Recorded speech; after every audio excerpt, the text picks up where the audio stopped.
Hi, let me start my lecture with an apology for not being with you in person today. I'm sorry to have missed what surely were fascinating lectures and discussions over the last day or so, in addition to having missed, I'm sure, what were terrific performances. The organizers have put together an amazing program, and I'm truly sorry to miss this opportunity to have attended. What I want to contribute today with this lecture on nation and world in modern dance is an overview of how English language scholars have written the history of modern dance, Ausdruckstanz, and related genres. Or perhaps I should say histories in the plural, because we now recognize a plurality of interconnected modern dance practices in countries around the globe. Yet this doesn't mean that national practices of modern dance are not equally significant for our understanding. The question now is how we balance local, national, regional, and global histories.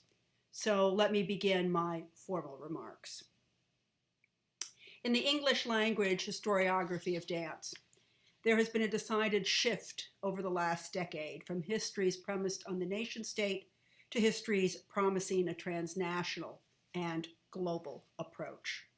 Whereas the nation-state model plots choreographic families, what the organizers of this conference call a vertical approach, the transnational model traces networks of exchange, what the organizers call a horizontal approach. Whereas the nation-state model distinguishes theatrical from non-theatrical genres, the transnational model emphasizes how theatrical genres often shape non-theatrical genres, whether social, popular, folk, indigenous, or traditional, another theme of this conference. Whereas the nation-state model follows movement from centers of innovation to peripheries of derivation, the transnational model demonstrates how local conditions shape the assimilation and transformation of influences from abroad, another shift that informs the organizers' conception for this conference. Yet I am not advocating a rejection of the nation-state model.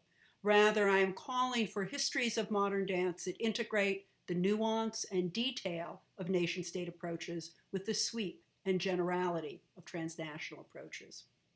As I outlined last year in a lecture at Museum Stücki in Łódź, the earliest histories of modern dance, written by critical advocates of the emergent genre, followed the movement across Europe, Russia, Great Britain, and the United States. The earliest account of modern dance was not only incipiently transnational, but also blurred genres by encompassing what later critics distinguished as modern ballet and modern dance. In 1913, German critic and poet Hans Brandenburg published Der moderne Tanz, the modern dance, a book that went through several editions by the year 1921.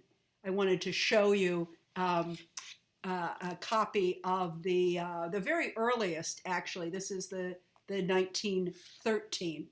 The earlier editions started with chapters on Isadora Duncan, the Wiesenthal sisters, Ruth St. Denis, Dalcroze's Institute at Hellerau, and Diaghle's Ballet Russe, and included material on soloists less well known today, such as the Latvian-born St. Mahesa, the Ukrainian-born Alexander Sakharov, and Amsterdam-based Gertrude Leistekopf.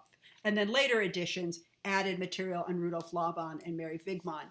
A book like this, and I can't really show you it all, but there's just this very, very, very rich selection of photographs at the end. There's Mahesa, etc. And that obviously was a very important part of these early books of modern dance, to also publish the photographs.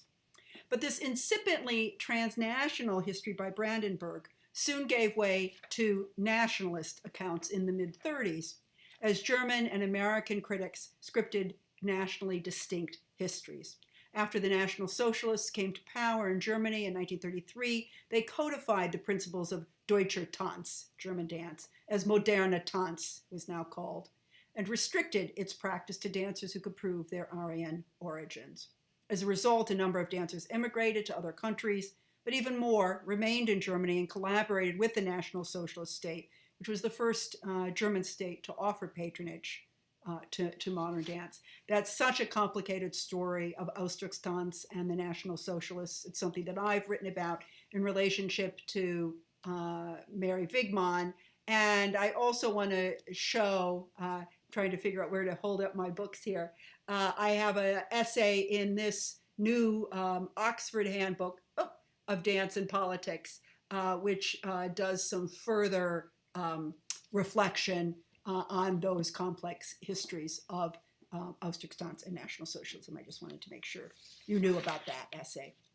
As German modern dance went into artistic decline during the years of National Socialism, American modern dance began to come into its own.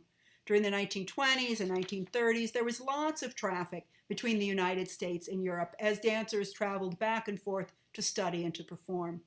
But this transatlantic traffic nearly stopped altogether during the years of the Second World War, and once it started again, New York City became a magnet for aspiring modern dancers. During the 1930s, U.S. critics mostly acknowledged the transatlantic circulation of modern dance, but by the 1950s and 1960s, they mostly erased the European precedents and parallels for American modern dance. Thus, after the Second World War, histories of modern dance increasingly focused on American modern dance as New York City supplanted European capitals as centers for artistic innovation. In fact, by the mid-1970s, modern dance had become nearly synonymous with modern dance in New York City. Don McDonough's The Complete Guide to Modern Dance, published in 1976, for example, barely mentions developments outside Manhattan.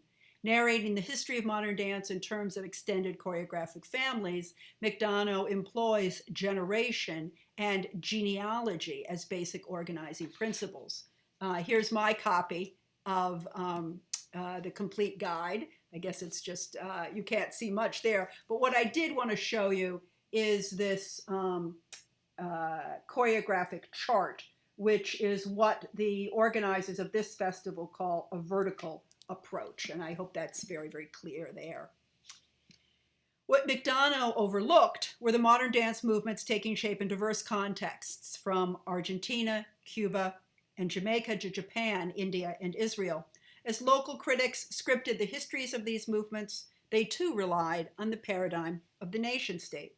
Many of these critics were subsequently commissioned to write genre-specific sections of country-by-country entries for the International Encyclopedia of Dance, edited by Selma Jean Cohen, published in 1998. Collected together, these entries construct a model of centers and peripheries to map the dissemination of modern dance, now clearly differentiated from non-theatrical dance genres.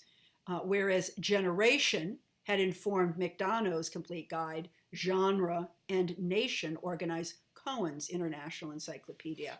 I don't know if you can see behind me, I guess on this side, I have my complete volume of it. But here's one of these,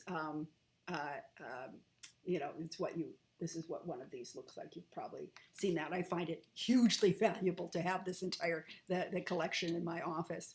Conceptualized by Cohen in the 70s and 80s and revised and edited by her associates in the 1990s, the International Encyclopedia profiles just over 100 countries, and these national entries are organized according to genre, typically a first section or sections on folk, ritual, traditional, popular, and or social dance. Categories differ according to the country, and then a section or sections on theatrical dance, at times further subdivided by period or by genre, ballet, modern, and or contemporary. Many country entries, such as the entry on Poland by Janina Pudelek, integrate ballet and modern developments under the rubric of theatrical dance. So Pudelek's section starts with the first performance of ballet in Poland, believed to have been in 1518 at the royal marriage of Bona Sforza to King Zygmunt I, and ends then with the Polish Dance Theater in Poznan, which was founded in 1973. 10 countries in the International Encyclopedia have a section devoted to modern dance: Argentina, Australia, Brazil, Cuba, France, Great Britain, Hungary, Japan, Korea, and Yugoslavia. These 10 sections all highlight the influence of modern dancers from Germany and the United States on the development of a national style. In this way, the International Encyclopedia implicitly narrates German and American modern dance as major traditions, the centers from which modern dance was disseminated across Europe, Latin America, and the Pacific Rim. Not surprisingly, Ausdruckstanz and American modern dance have entries of their own, surpassing the borders of Germany and the United States.